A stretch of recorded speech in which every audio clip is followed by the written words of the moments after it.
And I think you're right. This is the job of the artist today, to translate the horror into not information but to emotions and what's happening really. And then only maybe the collective consciousness will evolve even faster, because I believe all this horror in the world will push the collective consciousness towards the light at the end. But it's a process. It takes time. Welcome to Locarno Meets, a movie podcast brought to you by UBS from the Locarno Film Festival. Golshifteh Farahani is one of the most important actors in the world. Exiled from her native Iran, she has embarked on a truly international career and joined us in Locarno to look back on it. Thanks very much for joining us. Thank you for having me. So yesterday you screened Alpha, your new film. How was the reception? How did it go? We're gonna screen Alpha in a few hours now. Oh shit! Yes, so but it's come. sold out. I can tell you, it's sold out. It's amazing. Alpha is amazing. Alpha is an amazing movie. And how did you end up working with Julia Ducournau? She wanted me to play this part. I didn't know about her because, as we were talking before, I don't watch many movies. But my agents really told me, you have to read the script, because I was working, I was in Vancouver, I was not reading the script. And finally they said, if you don't read, we're going to pass to another person. I was like, okay, I'm going to read. And I read the script, and it was really... it moved me as the movie. The script was as moving. The movie is more moving, but it was really moving. And I was very happy to be proposed this part. Did you go back and watch Raw and Titan? Not at all. Not at all? No. They're masterpieces. I know. I know even now that they are. But I do many first movies. It's like I don't need to know about the past to be in the present. Fair enough. I prefer not to know about the past even sometimes. You got presented with the Excellence Award, which is an award for being excellent, which must be very nice. Excellent. Well, for me, I have zero sense of ownership to anything. I mean, I felt also yesterday, that's what I felt the most, that I dedicate this award to all the people, everyone that are watching movies, especially Locarno movies, kind of movies these days. I mean, celebrating cinema, celebrating humanity, unity in the world that now is being more and more divided, more and more separated. When people gather together and celebrate cinema, we need to celebrate them. They are excellent. Their excellence award go to those people that are actually celebrating human values. Well, one thing that these awards do kind of do, I suppose, is they offer an opportunity to look back at a career. So I went back and I watched The Pear Tree, your first film, which I think is an incredible performance by, I mean, how old were you, 14 when you made that? It's so beguiling and charismatic. What are your memories of that production? Whoa, you really watched Pear Tree? Yeah. Oh my God. Wow. Yeah, it's my first movie, and my memory was I was not acting, we were just playing.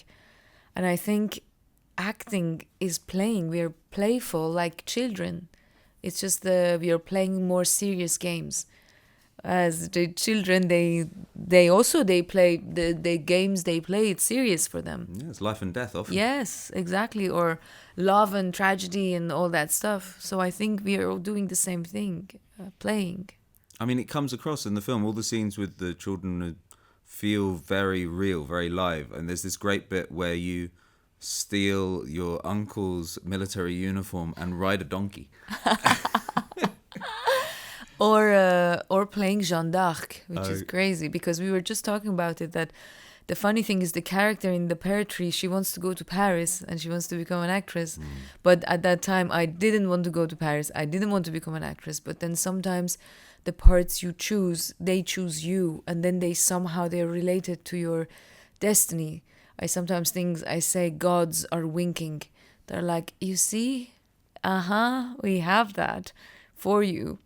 So sometimes it's a bit of a confusion of, is it us choosing these roles, or is it the roles choosing us, really? Yeah, it screamed out to me the second that she was discussing being an actress in Paris. I think one thing, though, that it made me think was, okay, I guess you didn't want to be an actor then, but you became one. And I wonder if you could have ever anticipated what a turbulent career choice being an actor would be. I think most of my life has been chosen for me. I have this sense of destiny, which might sound very cheesy or funny to many, but I really feel I'm walking on the path that is already, I have walked on it already. I'm just doing the action of doing it with my body. I really feel that so many things that they happen that are very much also exaggerated. I live events that are a bit out of proportion. For example, I'm an actress in Iran. The first job I get out of Iran is with Leonardo DiCaprio, with Ridley Scott. Like, events of my life, they are always a tiny bit exaggerated. And I really feel I'm just walking on the path that is already written. So I forgot your question, but I have this sense of like, I'm not really choosing. It's not a choice. It's not also random. It's just like being an actor or doing all these things. I had to do that as if like there was no other choice. Although we always have choice. As humans, we have choices. But sometimes we don't. We think we do, but we don't. Does that sense of destiny give you peace? Well, before it wasn't giving me peace because I was taking it as like you're in the military service. You know, how can you feel peace when you're in the military service and you're obliged to serve for 2 years, 3 years, 7 years? So you just do it. You do the job. It was more of a service. You're on the life of service. Where now, I think just recently, in the past few months, I feel that feeling of peace because I feel I don't need to control. You know, when you don't want something else, everything you have becomes very amazing. It's only the thought of something else that you don't have or something else that you have that you don't want that make your life miserable. So if that doesn't exist, whatever you have is actually perfect and fine. So if you are having a family life and you want a career, wanting a career will make your family life hell. But if you don't want that career, your family life will become incredible, vice versa. So when you take that off the picture, whatever it remains is just bonheur. It's just so much fun. What happened a few months ago to make you have this revelation? I think I was pushed to my very, like we say, the knife touched the bone. It was like, I can't say, in different periods, since I left Iran 17 years ago, soon will be 18, and then different periods that everything, the thresholds, they just got smaller and tighter and tighter. And then just after shooting Alpha, which really was very, very hard and heavy, I felt like, okay, that's it. If this is life, I don't want to live it anymore because this is not the reason I came on earth. There must be another reason, there must be another path, even if this life of service that I'm walking on, this is not serving me anymore. So I think hitting that very rock bottom that is even under the rock bottom, either you burn, you just go in hell, sit in hell, and see what's going to happen. I think that is the only solution. When you reach hell in your life, sit in it and wait. Sit and wait in hell, burn, and see. So I did that without wanting to change it for once, because we always search for solutions to fix things, to change things. It was that feeling of, okay, I can't do anything. Let's just burn and see. And I think that was the liberation. Well, I mean, you've been through more than most actors and had your fair taste of hell, I would have thought. I mean, as you mentioned, 2008, you make Body Your Lies. It's your first American movie. You must have hoped it would change your life, but not in the way that it ended up doing it. At what point during the production did you realize that the Iranian authorities had a problem with the very concept of you being in this film? I had no idea. That's why I went back to Iran. I thought I should be proud because the movie was criticizing the strategy of the United States in the Middle East. I went directly, we say like a donkey, back home like a mule. And I thought I need to be proud because it's actually criticizing and saying America cannot do anything in the Middle East. And look at Iraq, Afghanistan, it's just hell. They have created hell in the region. But then when the things started to change, again, that sense of destiny, because things will change, but not exactly in the way you are waiting for. It's like sometimes the outcome is in time. So you will pick that fruit in some time. You know, sometimes we are waiting for the fruit to be ready in winter, where you need to wait until end of the summer. We're back to the pear tree. Yes, the pear tree and many trees. I acted many movies with so many trees, the cherry tree like Kiarostami and all that. But yeah, we have to wait until the end of the summer. So, you know, you were exiled from your home nation, moved to France, but there's a certain irony that about that time, About Ellie comes out, which is an Iranian masterpiece. It was warmly celebrated at home, right? Which was something presumably you had to watch from France. Yes. But again, that was another huge trauma because they actually banned the movie About Ali because of me. Because I did Body of Lies, they banned the movie. And then Ahmadinejad, the president at that time, came and said, for the mistake of one actress, we cannot stop a movie to being shown. Mistake, like my mistake of being in Body of Lies. So they allowed the movie to be shown, but that created a huge pain for me because it created a big breakup between me and the crew of the movie and the director, Exile Farahani. It was very painful for me to live that because we met in Berlin. The movie was coming to Berlin Film Festival in 2009. And they wouldn't even talk to me.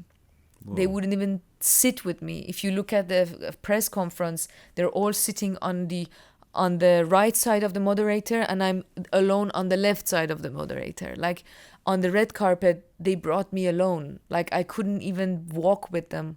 And also behind the scene, they were not very friendly with me because they were thinking I am responsible for all what the movie was going through. So they were angry rather than scared. Yes, they were also angry, and which is normal, and I understand right now. But at that point, when I was 24 and I left Iran, it was very, very traumatic for me. That's where really as you cut the cord, you know, the cord between the baby and mother. That was something that was cut off between me and the Iranian cinema. Something happened. Something broke there for me. It was very painful. I mean, again, there's a kind of an ironic comparison there with you and the character you play in that film, who begins the film as though maybe she thinks she's in a romantic comedy. Yeah. And it turns out she's in more of a kind of political horror film. Yeah. And her environment turns on her. The sea, her family, her friends, the law. You know, do you look back at that? At the time, could you look back and see elements of what was happening in your life in the work that you'd just made? It's very funny. Yes, she becomes more and more isolated. I never made that connection, but you're very right. It is true. I became like the character in About Ali. Like very innocently, she was put in the corner and separated from everyone else for the mistake she maybe did, but she also didn't. She was just doing what she thought it's right, but everything turned against her somehow. It's very true. That's why you see like the Pear Tree and Paris, it's always, there are something that is always following us through these movies that we play. It's incredible. And so, you know, after that, you're exiled, which is a crazy thing to have to say to somebody. And I'm very sorry that it's something you've had to go through. Does that make sort of every piece of art you do after that inherently political? Well, I think when you're coming from that region, you are political. Mm-hmm. Whatever you do, your fart is a political fart. It's like whatever you do, it is political. So, and then of course, as exile and someone that can't go back, and the first wave of exiles, because I was the first, like after me, they made a law that they call it Golshifteh's law, because after what happened to me, they made a law that every artist that wants to work outside of Iran, they need permission from the Ministry of Culture or whatever, which this law didn't exist at my time. That's why everybody was shocked. They didn't know what to do. They didn't know how to handle my case when I was going through the interrogations and stuff. And yes, an exile becomes part of you. You know, I always say it's like you lose an arm, you lose a leg. Like if you see someone that was an athlete, like an Olympic athlete, and in an accident, he lose both legs. Yeah. Whatever he does after that is controversial because he's pushing through something that he's on the friction with the world because he was a runner and now he doesn't have legs. And if he goes to the Mount Everest, that becomes political because it is an act of inspiration. Whatever you do that you inspire masses, it becomes somehow political, but not really in sense of me. I'm also coming from Iran, a region that is political in general. But you become something else. It's a metamorphosis. You are not the same animal as you were. It's like a Darwin theory. You become another kind of animal that you don't look like the animals you left. Your friends, you don't look like them anymore. Maybe you have a bigger beak or you have a bigger legs, you know, you metamorphose into something else, which I think it becomes from the handicap of your soul. Your soul is a handicap and you are on a wheelchair. But with that wheelchair, you go to Paralympic. You try to go to Mount Everest. You crawl and you don't, if you manage. Some people, they can't. Some people, they die in depression after these kind of accidents. But it's a struggle. Does that struggle fuel your performances?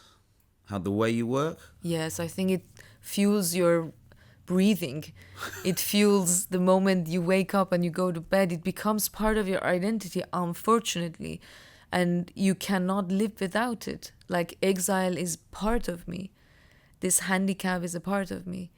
And even if I want to say identifications, all these things that we inherit, it's very hard to be something else because it was related to your survival. So you exist because of that metamorphosis. So you become exile. Exile is part of you. After Mahsa Amini was murdered and the Women Life Freedom Movement began, you said that you wanted to be a bridge between Iran and the West. What did you mean by that? It feels like a very heavy burden to take on. It was. I didn't realize in the beginning. I was just following my hands that were posting, my hands that they were searching. Bless you. I was following my body. It was like my body was on fire, screaming for the injustice that was happening in that moment. And then I could realize that most of information channels, they're just passing information. But what I was trying to do was passing the emotions through translation of what is going on, and telling the world that what is happening there can happen to you, to your kids, and the emotions this mother is feeling after the death of her 16-year-old. Feel what she feels. She also lost a daughter, and that daughter looks like one of your daughters. It's not like some alien. It is because Iran can sometimes be very alienized because we don't see Iran. We have always these images of propaganda about Iran, but Iran is like any other country. It's even more modern, what people listen to is even more, like, it's so incredibly vast in terms of culture, art, and everything. And that's what I was trying to do, and it worked. It worked. In what way? It worked because I could see the traffic in my page, which I wasn't an information page. I was only me. Normally people with that kind of traffic, of when it goes above 350 million people that they come and go and watch what you're posting, you need a team to manage that, where I was alone. And I was constantly searching, posting, choosing, translating. It was and I wasn't sleeping. It was like And I could see were watching. The population of Iran is 80 million, and the traffic jam in that page was way beyond. And I could feel that I need to continue. And this echo needed to be heard. That sound, that voice in Iran needed to be amplified. Not through information channels, not through CNN and all those stuff. We needed to do it from like daughter to daughter, mother to mother. And also Iranian to Iranian. Not through an American news network or whatever. Yes, even there were some Iranian channels too, but they were also treating this like an information. Right. They were just passing. And that's, I think, the problem of what's going on today with information. I call it like TikTok information thing, where you are so not feeling emotions watching the news. Yeah. Where you have the news, but you are first of all numb. Humanity has numb itself in front of pain, because there's so much pain. Daily atrocities being directly into your pocket. And you TikTok the shopping, and you TikTok Ukraine, Gaza. It becomes like a TikTok. It just, information goes in and out. Where if you manage to work on the emotions of people, that's where you manage to wake up something. This disassociation. People are disassociated with their emotions and information. And also it's a lot. I think it's a lot that is going on, because the world is becoming more and more obscure and dark and terrible. So people, they have had enough of all these horrible things that are happening in the world. And it turns out that information itself is not illuminating at all. It doesn't help you understand what's going on whatsoever. And I agree with you entirely. And I think that, I wonder if you agree that it can be a job of artists to grow an alternative emotional history of the world. Yes. That can actually help people understand what everybody else feels like and what the reality of today is, in a way that statistics and endless horrific videos cannot. Yes, and that passes through humanity. If you know a character that has lost a child, this makes the whole different, that there's a character you don't know that lost a child. Yeah. Because you can identify more if you get to know them. It's the whole story of cinema. You create characters that you feel close to. And that's why in so many series today, you don't feel anything, because you don't feel close to any character, because they're like a bit far from you. But can you create an environment where you feel the family, like a family with those characters? And that starts to work. And I think you're right. This is the job of the artist today, to translate the horror into not information, but to emotions and what's happening really. And then only maybe the collective consciousness will evolve even faster, because I believe all this horror in the world will push the collective consciousness towards the light at the end. But it's a process. It takes time. Do you have any idea how you're viewed in Iran today? Yes, I am very much loved by the people. Good. And this is very touching, because I left Iran 17, 18 years ago, and they are children that are 18 years old, that they weren't even born when I left. But I know that they know me, and this is very, very touching. Recently, I did this movie about Afghanistan, and there was this incredible girl that she told me her story, that she was raised in an orphanage, even though she had her parents, but they were so poor they couldn't raise her.